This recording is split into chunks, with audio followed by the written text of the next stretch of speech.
Friends, तो आज मैं आपके लिए लाया हूँ कंज्यूमर प्रोटेक्शन एक्ट। हम सब के सब इस मार्केट में एक कंज्यूमर है। हम सब के सब गुड्स को परचेज करते हैं। हम सब सर्विस भी यूटिलाइज करते हैं।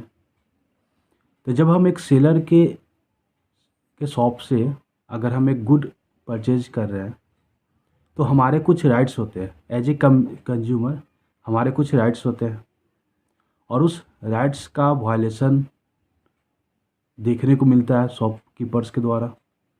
उसी तरीके से अगर हम कहीं सर्विस प्रोवाइडर, कोई भी ऑनलाइन सर्विस प्रोवाइडर हो चाहे वो ऑफलाइन सर्विस प्रोवाइडर हो, तो एक सर्विस प्रोवाइडर के द्वारा भी अगर हम एक सर्विस प्रोवाइड किया जाता है तो वहाँ भी कंज्यूमर के राइट्स का वायलेशन देखने को मिलता है। तो इन सब को देखने इन सब कंज्यूमर के राइट्स का वायलेशन ना हो, कंज्यूमर के राइट्स का प्रोटेक्शन हो, इसके लिए एक एक्ट लाया गया था, कंज्यूमर प्रोटेक्शन एक्ट 1986 का। तो सबसे पहली बार कंज्यूमर के प्रोटेक्शन के लिए इंडिया में जो एक्ट लाया गया था वो 1986 में लाया गया था। लेकिन समय के साथ साथ बहुत सारे चेंजेज हुए। एलपीजी रिफॉर्म्स की वजह से मार्केट और ग्लोबलाइज्ड हुआ, ग्लोबल मार्केट हुआ, ई कॉमर्स आया और आज हम लोग फ्लिपकार्ट पे, अमेज़न पे या और भी अदर वेबसाइट्स है जहाँ से हम ऑनलाइन परचेजिंग करते हैं। तो और इन सब में ये भी देखा गया कि कंज्यूमर्स के राइट्स का वायलेशन होता है। कभी हम प्रोडक्ट खरीदते हैं और हमारा रिफ़ंड नहीं आता है, कभी रिटर्न करने में प्रॉब्लम होती है। तो इन सब को देखते हुए जो 1986 का एक्ट था उसको रिपील करके और न्यू चेंजेस के साथ 2019 में कंज्यूमर प्रोटेक्शन एक्ट 2019 लाया गया।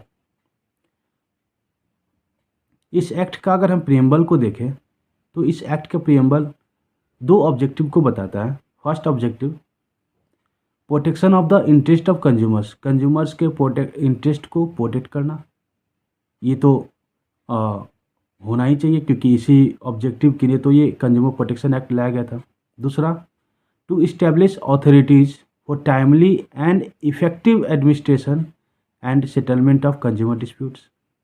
अथॉरिटीज़ को इस्टेब्लिश किया जाना जिससे कि हम टाइमली और इफ़ेक्टिव एडमिनिस्ट्रेशन हो सके, और जो कंज्यूमर डिस्प्यूट्स है एक कंज्यूमर के बीच में और एक सेलर के बीच में, चाहे एक कंज्यूमर के बीच में या सर्विस प्रोवाइडर के बीच में, इनके बीच में जो डिस्प्यूट है उस डिस्प्यूट का सेटलमेंट करना। ये दो ऑब्जेक्टिव को ध्यान में रखते हुए कंज्यूमर प्रोटेक्शन एक्ट 2019 लाया गया चेंजेस करके। अब हम बात करेंगे कि ऐसे क्या क्या चेंजेस किए गए जो कि 1986 के एक्ट में नहीं थे और 2019 में उसको इंक्लूड किया गया। तो सबसे पहली बात, 1986 का जो एक्ट था उसमें वो कहीं ना कहीं सेलर के पर्सपेक्टिव्स को ध्यान में रखा गया था, जबकि जो कंज्यूमर प्रोटेक्शन एक्ट 2019 है वो कंप्लेनेंट की तरफ ज़्यादा लीनियंट है।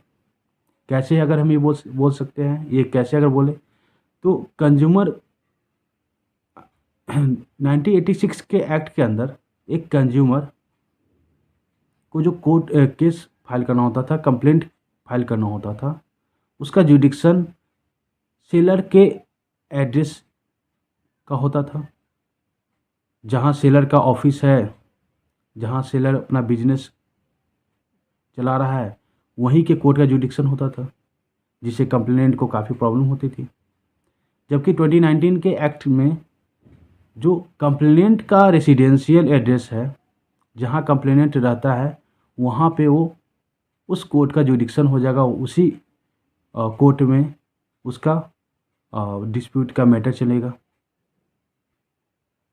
दूसरी बात, और क्या चेंजेस किए गए?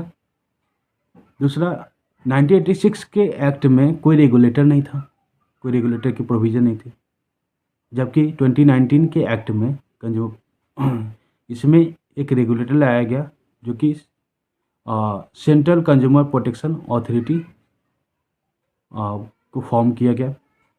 थर्ड अगर बात करें, 1986 में कंज्यूमर को सिविल कोर्ट में अप्रोच करना पड़ता था, पर अब इस 2019 के एक्ट में कंज्यूमर कोर्ट अप्रोच कर सकता है और वहाँ से उसे कंपनसेशन भी मिल सकती है। पिक्यूनियरी जुडिक्शन में भी चेंजेज हुए हैं।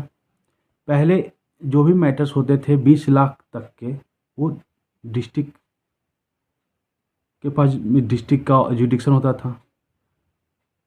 20 लाख से 1 करोड़ वाले स्टेट में जुडिक्शन होता था और 1 करोड़ के ऊपर वाले में वो सेंट्रल लेवल पे जाता था, नेशनल लेवल पे। अब जो है, जो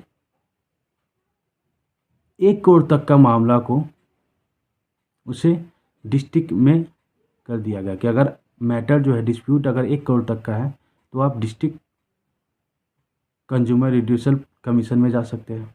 1 करोड़ से 10 करोड़ वाले में स्टेट वाले में, और 10 करोड़ के ऊपर वाले में आप नेशनल लेवल पे जा सकते हैं।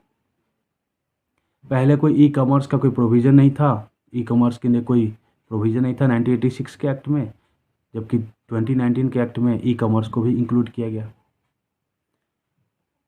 1986 के एक्ट में कोई मीडिएशंस के थ्रू हम डिस्प्यूट का सेटलमेंट नहीं कर सकते थे। अब इस 2019 एक्ट में ये भी प्रोविज़न कर दिया गया है कि हम मीडिएशन के थ्रू भी अपने डिस्प्यूट का सेटलमेंट कर सकते हैं। तो आज का ये हमारा वीडियो सिर्फ कंज्यूमर प्रोटेक्शन एक्ट का इंट्रोडक्टरी लेक्चर था।